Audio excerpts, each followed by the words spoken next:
Assalamualaikum warahmatullahi wabarakatuh.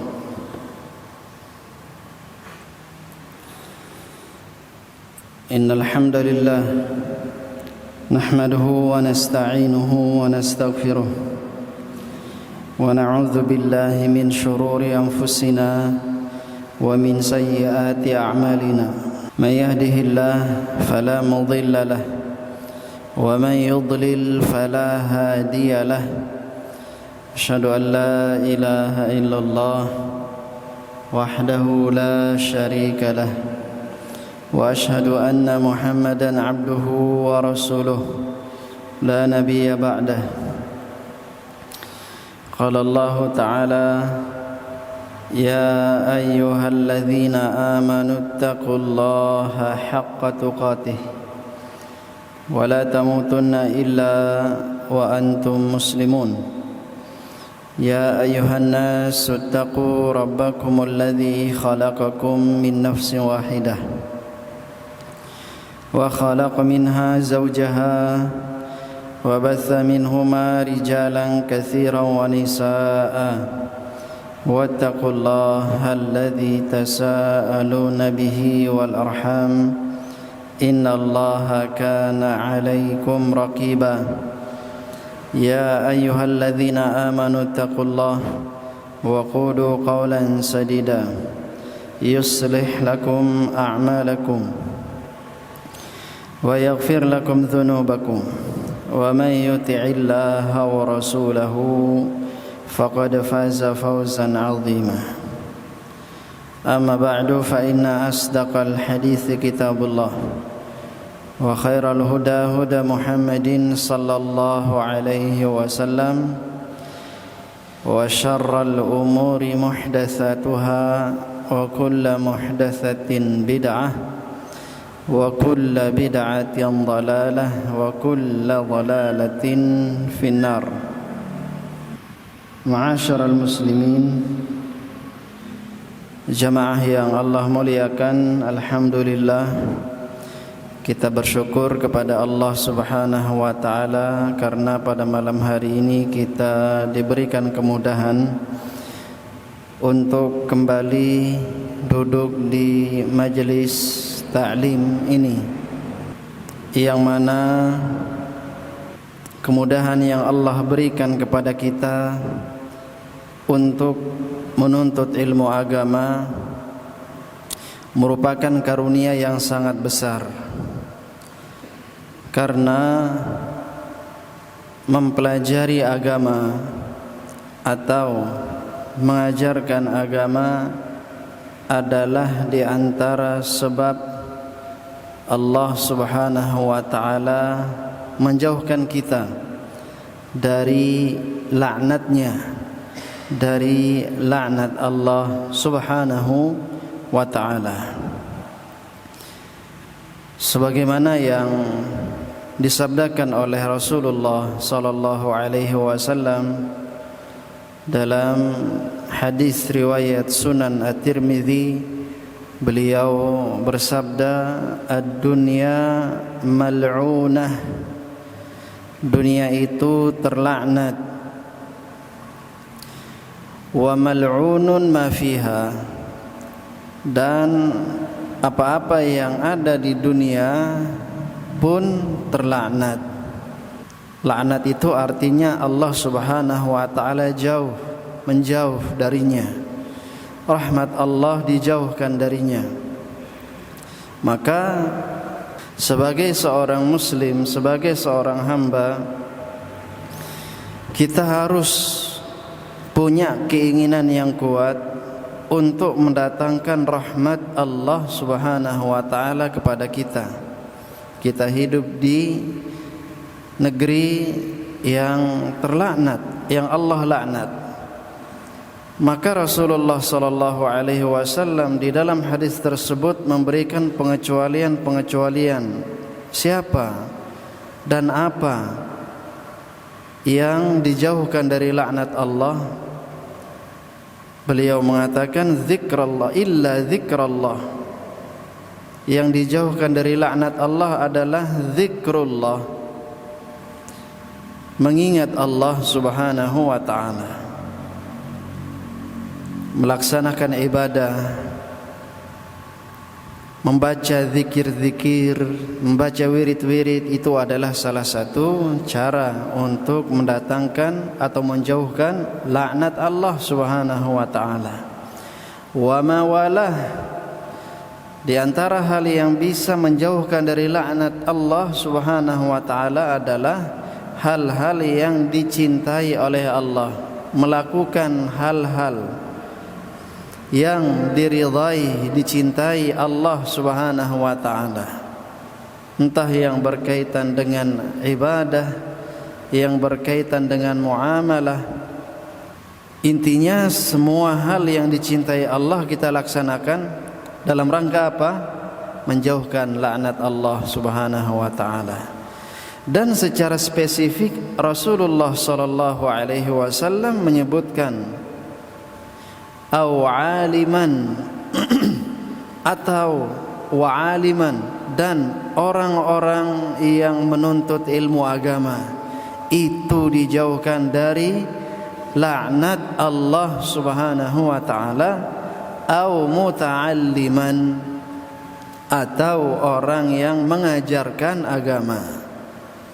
Maka ketika Allah Subhanahu wa ta'ala telah memberikan taufik kepada kita untuk menjadi salah satu orang-orang yang dijauhkan dari laknat Allah dengan cara menjadi seorang penuntut ilmu, maka ini adalah karunia yang harus disyukuri. Kita harus berbahagia dengannya. Kemudian salawat dan salam tak lupa kita senantiasa haturkan kepada baginda kita Nabi Muhammad sallallahu alaihi wasallam. Kita masih dalam pembahasan iman, dan kita masuk dalam iman kepada takdir baik maupun takdir yang terlihat buruk. Di sini Syekh Utsaimin rahimahullah mengatakan, wa tu'minu bil qadari khairihi wa syarrihi, engkau beriman kepada takdir yang baik maupun takdir yang terasa atau terlihat buruk. Ini adalah penggalan dari hadis Jibril ketika Rasulullah sallallahu alaihi wasallam menjawab pertanyaan seputar iman. Iman yang keenam adalah iman kepada takdir yang baik maupun yang buruk. Wa huna a'ada sallallahu alaihi wasallam al-fi'la tu'minu atau tu'mina li ahammiyatil imani bil qadar. Di sini Nabi Muhammad sallallahu alaihi wasallam mengulang kata kerja tu'min. Di awal iman yang pertama Rasulullah menyebutkan kata tu'min, antu'mina billah. Jadi di kata iman yang pertama, pada iman yang pertama Rasulullah sallallahu alaihi wasallam menyebutkan kata iman, antu'mina billah, engkau beriman kepada Allah. Ketika disebutkan malaikat, kitab suci, kemudian iman kepada Nabi, tidak disebutkan kata antu'mina lagi. Kemudian masuk pada iman yang keenam, Rasulullah menyebutkan lagi kata tu'mina, diulang lagi. A'ada, Rasulullah mengulang. Kenapa? Karena pentingnya iman kepada takdir ini. Li'anna al-iman bil qadari muhimmun jiddan, karena iman kepada takdir ini sangat penting, dan banyak orang yang tergelincir salah dalam memahami takdir. Wa khatirun jiddan, dan iman yang keenam ini sangatlah berbahaya. Salah dalam memahami takdir bisa menjerumuskan orang bahkan dalam jurang kekufuran. Bisa menjerumuskan orang dalam jurang kekufuran. seperti ucapan Ibnu Umar radhiyallahu taala anhu tentang orang-orang Qadariyah. Orang-orang Qadariyah adalah orang-orang yang mengatakan bahwasanya takdir itu tidak ditentukan oleh Allah Subhanahu wa taala. Allah Subhanahu wa taala hanya mengetahui takdir manusia setelah takdir tersebut terjadi. Apa kata Ibnu Umar? Idza laqitahum fa akhbirhum anna ibna Umar bari'un minhum wa hum bura'a'u minhu. Kalau kalian ketemu lagi sama orang-orang Qadariyah, maka sampaikan kabar kepada mereka bahwa saya, sahabat Nabi yang namanya Ibnu Umar, berlepas diri dari mereka, mereka juga berlepas diri dari saya. Walau anna li ahadihim mithla Uhudin dhahaban ma qabilallahu minhum. Seandainya salah seorang di antara fa anfaqahu fama qabilallahu min. Seandainya ada salah seorang di antara mereka memiliki emas sebesar gunung Uhud, kemudian emas yang segunung Uhud itu diinfakkan di jalan Allah, maka Allah tidak akan terima infak tersebut hatta yu'mina bil qadari, sampai orang Qadariyah ini beriman dengan takdir Allah Subhanahu wa taala. Ya. Allah tidak terima. Para ulama menjelaskan orang-orang Qadariyah al-Gulat yang nenek moyangnya Qadariyah yang dahulu yang dimaksud oleh Ibnu Umar itu adalah orang-orang yang telah keluar dari Islam. Makanya Ibnu Umar mengatakan seandainya mereka melakukan amal soleh, mereka tidak akan diterima amalnya. Jadi masalah iman ini adalah masalah iman kepada takdir ini adalah masalah yang berbahaya. Kita tidak boleh keluar dari nas-nas dalil-dalil yang disebutkan di dalam Al-Quran maupun di dalam hadis-hadis Rasulullah sallallahu alaihi wasallam. Wal imanu bil qadari yatadhammanu arba'ata umur. Iman kepada takdir mengandung 4 perkara. Seperti iman-iman yang lain ya. Iman-iman yang lain itu ada poin-poin yang harus diimani, baru dia dikatakan beriman. Sama seperti takdir. Iman kepada takdir tidak dikatakan kita beriman kepada takdir sampai kita mengimani 4 perkara.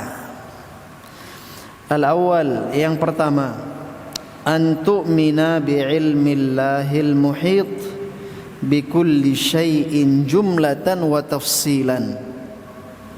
Yang pertama, engkau harus beriman dengan ilmunya Allah Subhanahu wa taala yang meliputi segala sesuatu, dan pengetahuan tersebut meliputi hal-hal yang jumlatan, yang besar, wa tafsilan, dan yang terperinci. Jadi tidak ada sesuatu yang terjadi di alam semesta, entah kejadian-kejadian yang besar atau kejadian-kejadian yang kecil terperinci, kecuali semuanya diketahui oleh Allah Subhanahu wa taala. Yang telah terjadi itu diketahui Allah, yang sedang terjadi diketahui oleh Allah, yang akan terjadi diketahui oleh Allah, dan sesuatu yang tidak terjadi, seandainya terjadi, bagaimana kejadiannya juga Allah mengetahuinya. Dalilu dzalik, dalilnya adalah umumul adillah, keumuman dalil-dalil yang berbicara tentang ilmunya Allah, pengetahuannya Allah. Mislu qaulillahi ta'ala, seperti firman Allah Subhanahu wa ta'ala, wallahu bikulli syai'in alim. Allah mengetahui segala sesuatu. Ini disebutkan dalam Al-Quran surat Al-Baqarah. Wa khususul ilmi bil ghaib, juga kekhususan pengetahuan Allah tentang perkara yang gaib. Jadi di dalam Al-Quran itu disebutkan bahwasanya Allah Subhanahu wa Ta'ala mengetahui segala sesuatu, ya. Dan di sana ada dalil-dalil yang menyebutkan bahwasanya Allah mengetahui perkara yang gaib. Jadi ilmunya Allah itu meliputi hal-hal yang nampak dan hal-hal yang tidak nampak di hadapan manusia. Alimul ghaibi fala yuzhiru ala ghaibihi ahada. Alimul ghaib, Allah itu mengetahui perkara-perkara gaib. La yuzhiru ala ghaibihi ahada. Allah tidak menampakkan perkara-perkara gaib tersebut kepada siapapun. Illa man irtada min rasul, kecuali bagi yang Allah ridai dari kalangan rasul. Jadi alam syahadah, alam yang nampak, semuanya secara rinci Allah ketahui. Dan alam yang tidak nampak, alimul ghaib, alamul ghaib juga diketahui oleh Allah secara terperinci.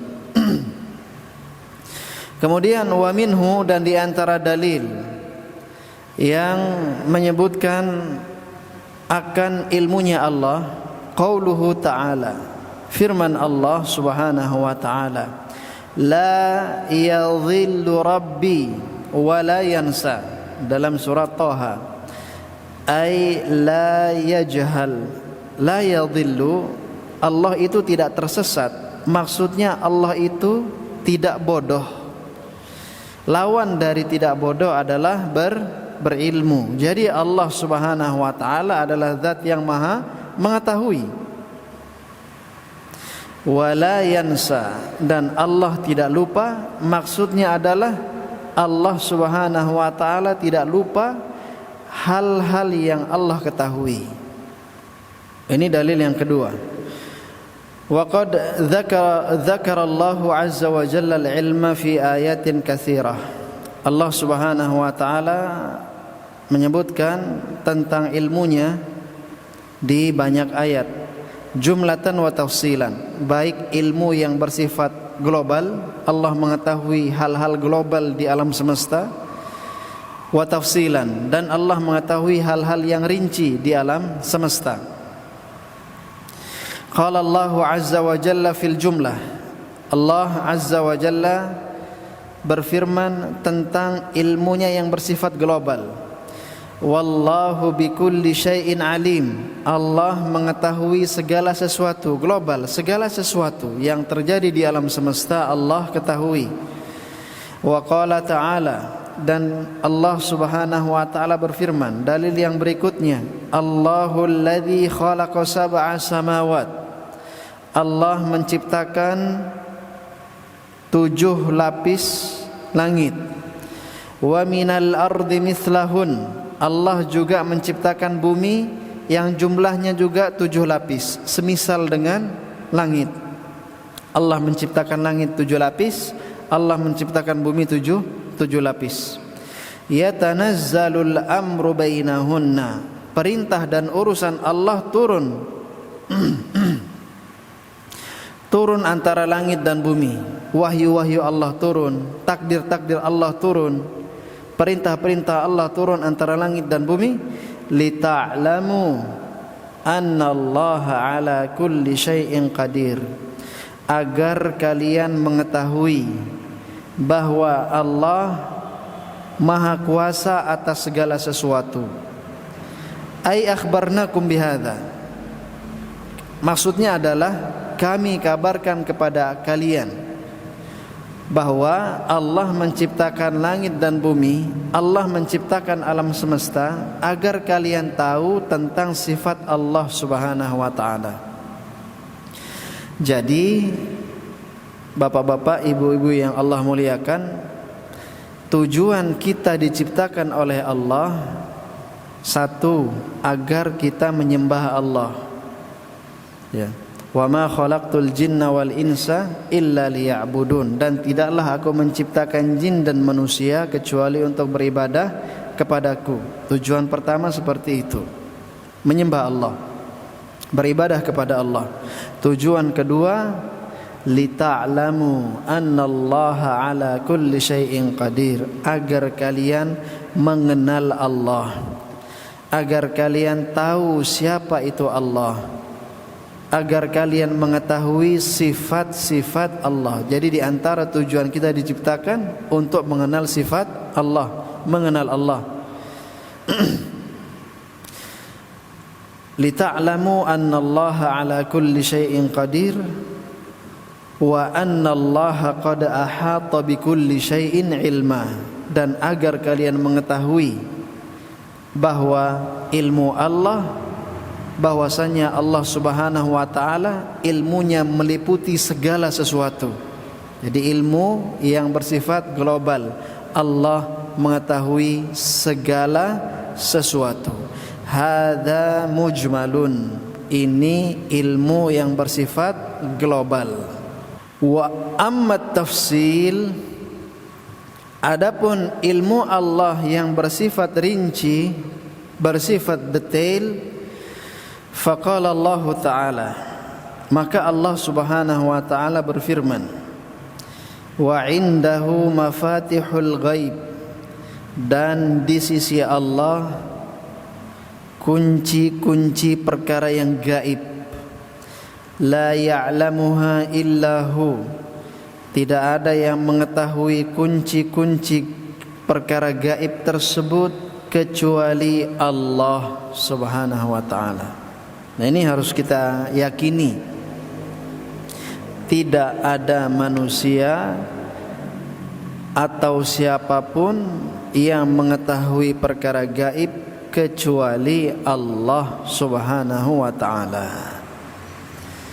Allah membuka perkara gaib itu hanya kepada Rasul yang Allah kehendaki. Tidak semua perkara gaib juga dibuka kepada Rasul, ya. Kalau seandainya perkara gaib semuanya dibuka kepada Rasul, contoh Nabi Muhammad sallallahu alaihi wasallam, tidak mungkin Rasulullah sallallahu alaihi wasallam bisa kena tusuk, kena tombak sampai gigi beliau berdarah ketika perang.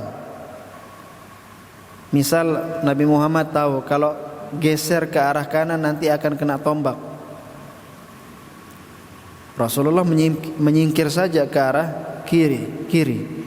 Tapi karena beliau tidak tahu perkara yang gaib, maka beliau kena dengan tombak dari orang-orang musyrikin. Kepala beliau berdarah. Wa indahu mafatihul ghaibi la ya'lamuha illahu, tidak ada yang mengetahui perkara yang gaib kecuali Allah. Wa ya'lamu ma fil barri wal bahr, Allah mengetahui segala sesuatu yang ada di daratan dan di lautan. Nah, ini sudah dirinci. Hal-hal yang ada di darat Allah tahu. Hal-hal yang ada di laut, kejadian-kejadian di laut, di dasar laut, di permukaan laut Allah ketahui. Wa ma tasqutu min waraqatin illa ya'lamuha, dan tidaklah daun yang jatuh dari pohonnya itu kecuali Allah mengetahuinya. Nah, yang menariknya di sini Allah Subhanahu wa taala menggunakan kata ma, ya'lamu ma fil barri wal bahr, wa ma tasqutu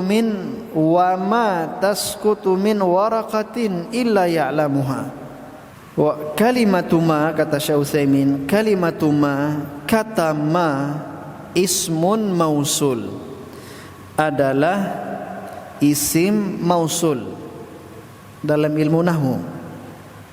Kalau terjemahan bahasa Indonesianya kan biasa yang, isim mausul itu terjemahan bahasa Indonesianya yang.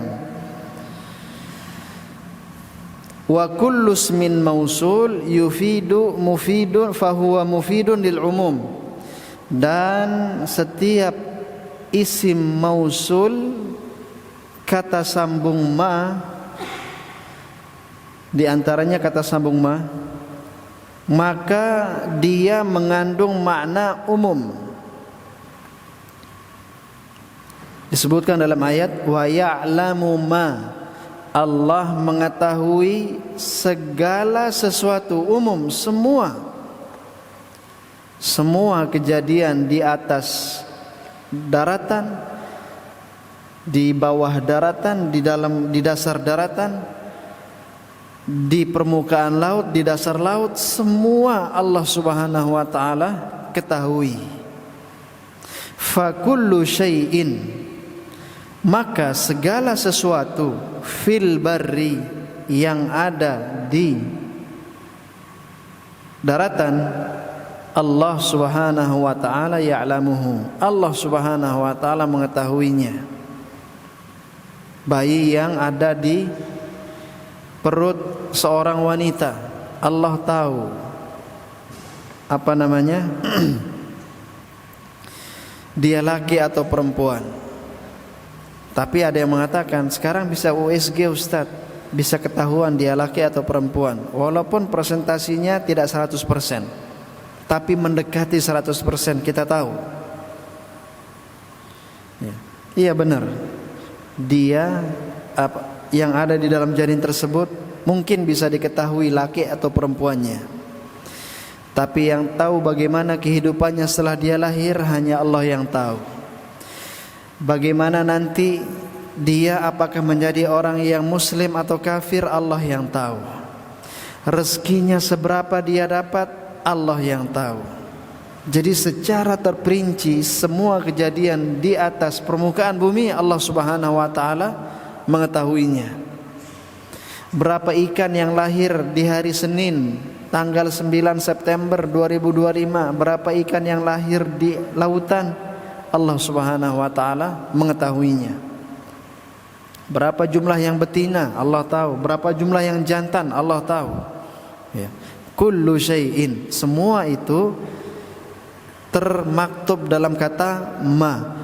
Wa ya'lamu ma fil barri wal bahr. Allah mengetahui segala sesuatu di daratan dan di lautan. Nah, ini pendekatan bahasa seperti itu. Wa kadzalika kullu syai'in fil bahri fallahu subhanahu wa ta'ala ya'lamuhu. Demikian juga segala sesuatu yang ada di lautan, Allah Subhanahu wa taala mengetahuinya. Wa qauluhu ta'ala wa ma tasqutu min waraqatin, dan tidaklah sebuah daun, dan tidaklah jatuh dari sebuah daun, ayyu waraqah, apapun jenis daunnya, fi ayyi syajarah, dari pohon apapun, illa ya'lamuha, kecuali Allah mengetahuinya. Ya'lamu mata saqatat, Allah tahu kapan daun itu akan jatuh. Wa aina saqatat, Allah tahu di mana daun itu jatuh, seberapa jaraknya dari pohon tempat dia tumbuh, Allah tahu. Wa kaifa saqatat, dan bagaimana caranya jatuh juga Allah tahu. Ya. Wala habbatin fi dhulumatil ardi, dan tidaklah sebuah biji di kegelapan bumi, wala ratbin, dan tidaklah ada sesuatu yang basah, wala yabisin, dan tidak ada sesuatu yang kering, illa fi kitabim mubin, kecuali semuanya telah tercatat di kitab yang mubin, kitab yang sangat jelas, yaitu Lauhul Mahfuz. Lauhul Mahfuz. Ayu habbah, kata Syekh Utsaimin, jenis apapun biji-bijian Allah mengetahuinya. Sawa'un kanat kabirah aw saghirah, baik biji-bijian yang besar maupun biji-bijian yang kecil. Fi dhulumatil ardi, dia ada di malam hari, biji-bijian itu ada di malam hari. illa ya'lamuha Allah, kecuali Allah tahu. Itu biji apa Allah tahu. Di mana posisi biji itu Allah tahu. Biji itu sedang diapain sama semut Allah tahu. Semua Allah tahu. Fa idza qaddarna apabila kita mengandai-andaikan, ada anna habbatan, ada sebuah biji burrin, biji gandum, bijinya kecil, biji gandum itu. Ghasat fi qa'il bahri, biji gandum itu tenggelam di dasar lautan. Fa fawqaha tin, biji ini diselimuti oleh tanah, oleh lumpur. Wa fawqatin ma, biji yang diseliputi oleh lumpur ini tertutup oleh air laut, dan dia terdapat di dasar laut. Wa kana dzalika lailan, dan biji itu jatuh di malam hari. Ai fi zulmatil lail, di kegelapan malam. Wa kanatis samaa'u mumtirah, dan pada saat itu hujan sedang turun. Wal guyumu mutalabbidah, dan awan-awan yang mendung itu menutupi, semuanya berkumpul. Awan-awan mendung itu tebal, mengumpul. Jadi gelapnya luar biasa. Kegelapan di atas kegelapan, sudah ditutupi oleh lumpur, ditutupi oleh air laut di malam hari, pas kondisi sedang mendung. Fa innallaha alimun biha, Allah tahu biji apa yang jatuh ke dalam laut tersebut. Jadi tidak ada yang tersembunyi bagi Allah. Kita mau maksiat di mana saja, mau maksiat di dalam rumah, mau maksiat di dalam gua, semua nampak oleh Allah Subhanahu wa ta'ala. Ya. Mau kita sembunyi-sembunyi beramal soleh, tidak ada orang yang tahu. Di malam hari ketika orang semuanya pada tidur, Allah tahu ibadah apa yang kita lakukan. Allah tahu niatnya kita bangun itu untuk apa. Ya. Ya, ini iman kepada, yang pertama iman kepada ilmu Allah Subhanahu wa ta'ala. Belum kita sambung ilmu Allah ini kepada iman kepada takdir, masih penjelasan bahwa Allah zat yang maha mengetahui. InsyaAllah kita akan sambung di pertemuan yang akan datang. Kita tutup kajian pada malam hari ini dengan doa kafaratul majlis. Subhanakallahumma rabbana wa bihamdik, asyhadu an la ilaha illa anta, astaghfiruka wa atubu ilaik. Assalamualaikum warahmatullahi wabarakatuh.